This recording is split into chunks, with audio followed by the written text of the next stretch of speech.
नमस्कार स्टूडेंट्स। इससे पहले हमने पुनर्वलन कौशल के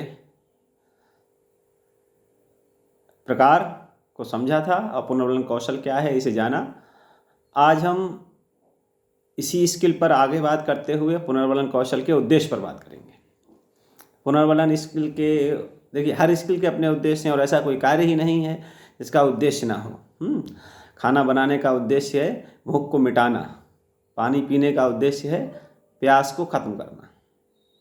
इसी तरीके से अगर हम अपने स्किल कंटेंट की बात करें तो पुनर्वलन कौशल में सबसे महत्वपूर्ण उद्देश्य है वह है कक्षा के वातावरण को अट्रैक्टिव बनाना, उसमें एक उत्साह भरना और कक्षा में ध्यान की निरंतरता को बनाए रखना। विद्यार्थियों का ध्यान जो है वह क्लास में रहे। दूसरा, विद्यार्थियों को और अधिक परिश्रम करने के लिए प्रोत्साहित करना।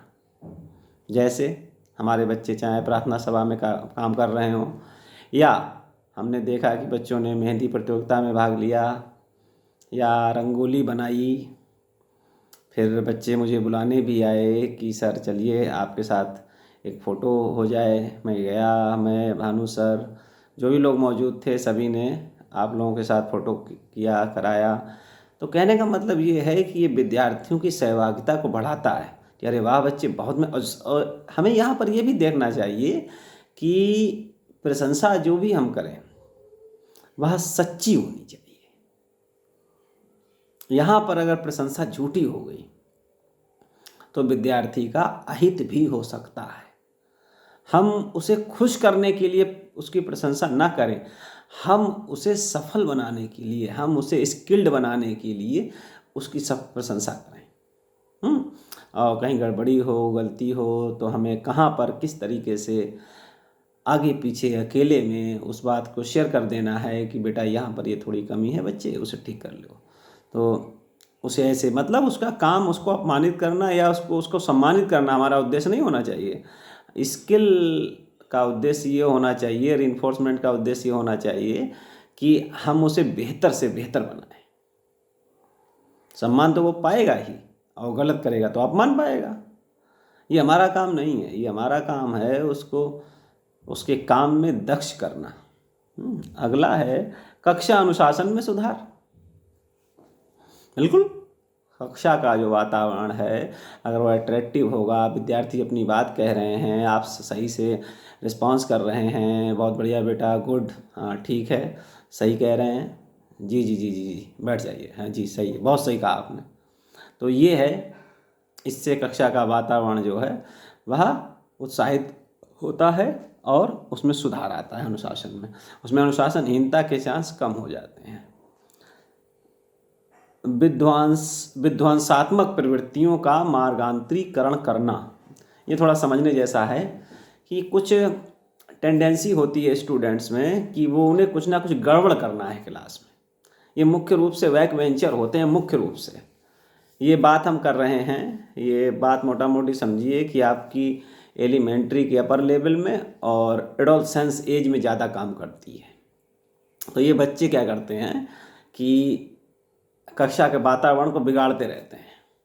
तो यहाँ पर हमें ये देखना है कि ऐसे बच्चों से इंटरेक्शन लेकर और उन्हें पॉजिटिव रीइंफोर्समेंट देते हुए, अच्छी प्रतिक्रिया उन पर करते हुए उन बच्चों को सकारात्मक मार्ग में लाया जा सकता है। जो गड़बड़, विध्वंसात्मक का मतलब जो गड़बड़ पैदा करने वाली चीज़ें हैं, जो गड़बड़ पैदा करने वाले लोग हैं, उन्हें उचित ट्रैक पर लाया जा सकता है इस स्किल के सही से प्रयोग करते हुए, सावधानी से।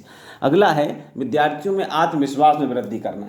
बहुत से बच्चे मैंने ऐसे देखे और आपने भी देखे होंगे, आपने महसूस भी किया होगा, कुछ लोग ये भी देख रहे होंगे कि हाँ मेरे साथ ही ऐसा होता है, यानी उनके साथ।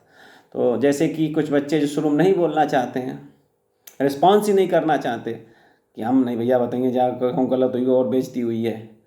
तो ऐसे बच्चे कभी कभी रिस्पॉन्स करें, वो रिस्पॉन्स सही हो और आपकी वहाँ पर प्रतिक्रिया, रिस्पॉन्स सही है, रीइंफोर्समेंट सही है आपका, तो ऐसे बच्चों की रिस्पांस में वृद्धि होती है, वो आगे भी रिस्पांस करना चाहते हैं। आप लोग हमने देखा है कि माननीय असेंबली में क्विज में क्या करते हो कि जब देखते हैं हमने सही बताया तो फिर अगला भी बताएंगे, भले ही चाहे थोड़ा बहुत उसमें डाउट ही हो तो बताना भी चाहिए, बिल्कुल, तो उसमें कोई गड़बड़ नहीं है। तो यही चीज़ है। तो यहाँ पर जो विद्यार्थी का जो रिस्पांस है उसमें वृद्धि होती है, समृद्धि होती है। ठीक बच्चे, तो इससे आगे हम बात करें पुनर्बलन कौशल का प्रयोग करते समय कुछ सावधानियाँ। आज हम इन्हीं 2 बिंदुओं पर बात ही करने जा रहे हैं। तो पुनर्बलन कौशल का उचित समय एवं प्रकृति के अनुरूप प्रयोग करना चाहिए। वही बात आ गई, कौन सी बात कहाँ कैसे कही जाती है। अगर ये सलीका है तो हर बात सुनी जाती है। तो हमें किस सवाल पर कितना रिस्पांस करना है, कहाँ करना है, कहाँ नहीं करना है, कितना बोलना है, कितना नहीं बोलना, बड़ा ये बहुत महीन बारीक काम है बच्चों। ये आसान काम नहीं है। सुनने में अच्छा लगता है और कहने में भी अच्छा लग सकता है, लेकिन वहाँ पर स्किल की ज़रूरत है, सावधान रहने की ज़रूरत है, या कहिए हर समय सचेत रहने की ज़रूरत है कि कहाँ पर कौन सी कितनी हम स्किल का किन शब्दों का इस्तेमाल करें। ये इससे आगे यदि विद्यार्थी उचित अनुक्रियाँ दें तो तुरंत पुनर्बलन दें उन्हें। जैसे कि हमने आपकी परीक्षा ली और तेज़ी से उसका रिजल्ट अनाउंस कर दिया, ये तेज़ी से होना चाहिए ये काम। उसमें लापरवाही ढीला ढवाली ना हो कि परीक्षा हो गया और फिर आ रहा है एग्ज़ाम आराम से, उसका रिजल्ट आ रहा है लंबा टाइम लेके, फिर उसमें सुधार की संभावनाएं कम हो जाती हैं। पुनर्बलन बार बार एक ही विद्यार्थी को प्रदान नहीं करना चाहिए। एक ही विद्यार्थी से बार बार कक्षा में सवाल नहीं करने चाहिए, बदल बदल करने चाहिए। और आवश्यकता अनुसार प्रश्न की गुणवत्ता के हिसाब से, प्रश्न के स्तर के हिसाब से ही हमें पुनर्बलन कौशल का उपयोग करना चाहिए। कक्षा में प्रत्येक विद्यार्थी से, मतलब ज़्यादातर विद्यार्थियों से रिस्पांस लिए जाएं। जरूरी नहीं, कुछ बच्चे अच्छे हैं जो आगे बैठते हैं, जो उत्तर देने में ज़्यादा तेज़ हैं, भले ही सही हो या गलत हो, लेकिन उनका हर बात में जी सर।